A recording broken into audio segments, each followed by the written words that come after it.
Hey everybody, it's Cecilia from Part On Farm. I just wanted to get out and give you a short tour of the improvements that we've made in the garden so far this year, and then remind you of a couple things that I learned along the way last year that some of them I already had to relearn this year. But hopefully maybe we'll save some of you from some heartache. So I just wanted to show you a few things that are kind of new. So you can see that we added 3 arched trellises right at the entrance of the garden, and they will have some spinach and kajari melons and yucca melons on them. One of the things I wanted to show you right off the bat is you can see that half of our garden looks really brown and then the other half over here looks really green. That is because we mulched the walkways and mulched the beds with hay. Because if you watched any of our videos from last year, you know that we are trying to take over a hayfield. And so that is not the easiest of tasks. And one of the ways that we're going about doing that is by smothering out weeds. So the pathways we have covered with just all natural mulch, and the beds I have covered with hay.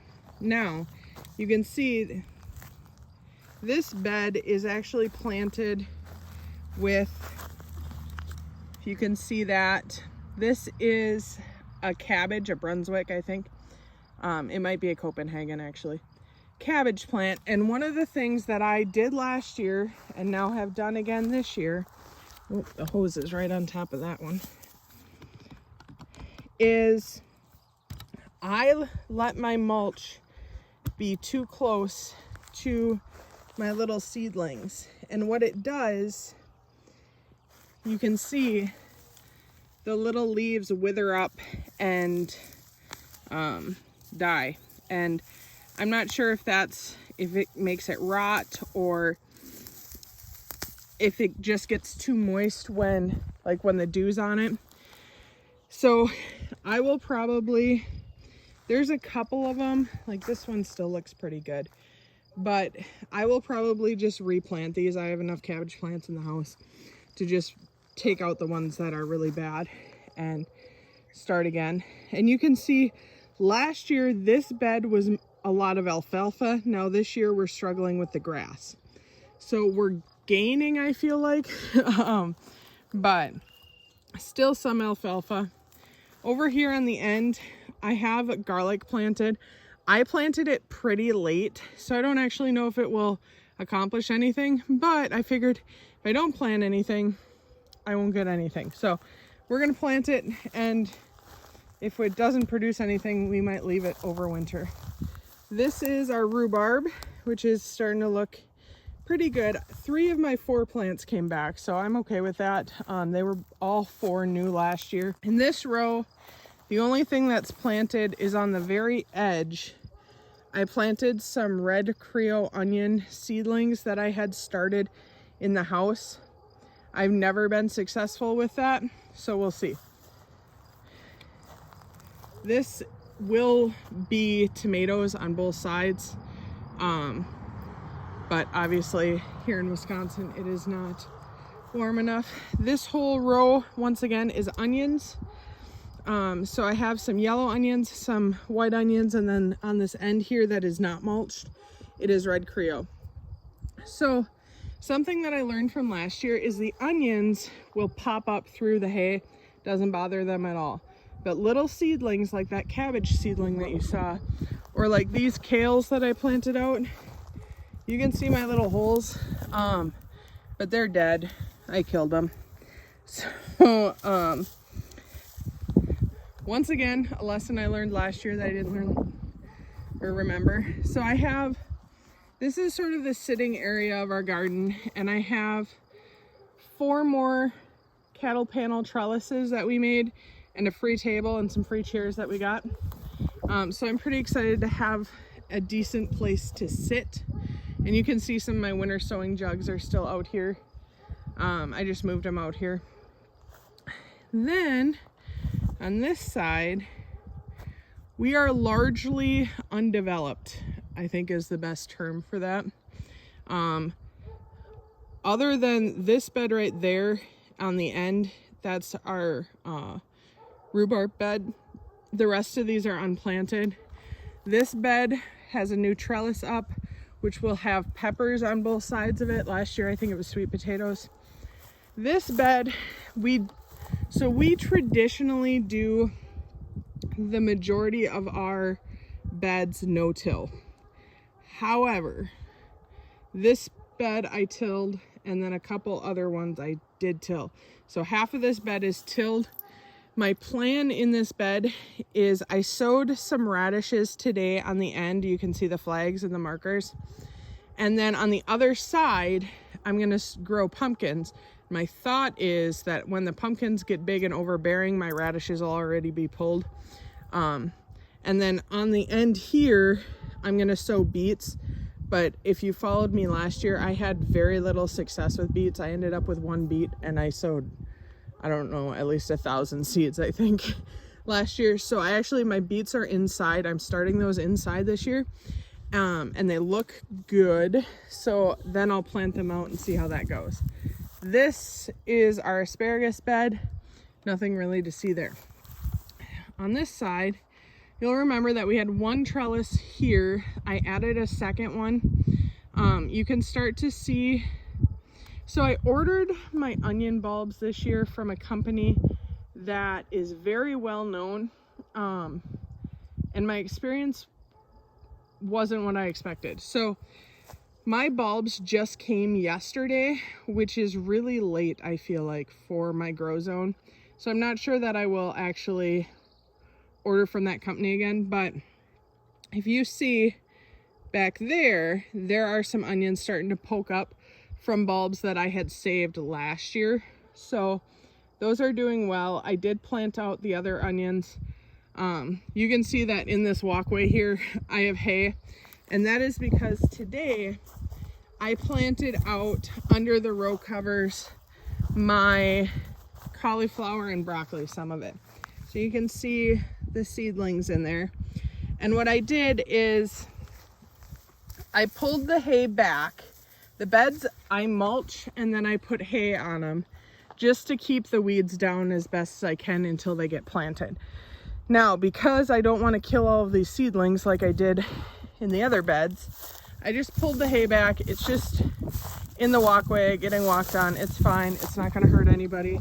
He's out and tried to move as much of the trash and weeds away from them as possible. And so I'm hoping that they do well. And we actually do not have any more frost in the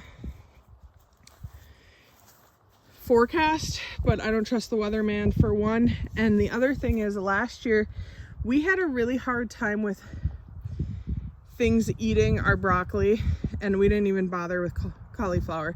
So this year I did make row covers. So the fabric is just a cheap egg fabric that I got off of Amazon, I believe. And the hoops, you can see that they're kind of colorful. They are PEX that we had in the basement because my husband is a plumber and he saves everything. So it's 3/4 inch PEX, and basically I just shoved one end in the ground and bent it over, and I cut one to the length that I thought I wanted, made sure that's what I wanted, and then just measured it off of those ones. So it wasn't super scientific or anything, but it is currently working for holding the row cover up off of the plants. These rows are not planted yet. I am hoping to get some peas and some other things planted here in the next week or so. You can see I have two beds right now, this bed and that bed, that I have covered with landscape fabric. That's because I'm going to try to grow ground cherries, which is not something that's typically grown in Wisconsin necessarily. And so the black fabric will help warm the soil. When I ever get around to building my raised bed for my sweet potatoes, I'll also cover that with black plastic or black landscape fabric to warm the soil.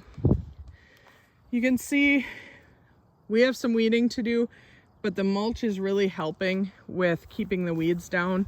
So this is sort of a hybrid, like back to Eden crossed with a Ruth Stout method of gardening. I don't know that it's the best method. It's just what we're going with for right now. And we learned a lot last year. Hopefully we'll learn a lot this year. In 20 years, I'll tell you the perfect way to do in-ground gardens, or I'll be able to afford raised beds. One of those two. Here, I planted some turnips right here. They weren't actually in the garden plan. I just had some left over from seeding down the paddock for the lambs. And then this row will also have tomatoes on it. So a lot has gone on in the garden. There's not a lot to see yet, but I just really wanted to share with you guys so that come summer and fall, we can see the difference from clover, alfalfa, dandelions, and grass to actual produce and hopefully a lot of good healthy food. So one thing that I haven't showed you yet is our potato beds. So I have 50 pounds of seed potatoes planted in these two beds. On the left hand side, I cut them and let them sit for 2 days before I planted them. On the right hand side, I planted them whole. Honestly, I just got sick of cutting seed potatoes and I was like, this is going to be way too much potatoes anyway. So it's sort of an experiment, but mostly just laziness. But last year I planted them this way, and it's called the Ruth Stout method if you Google it.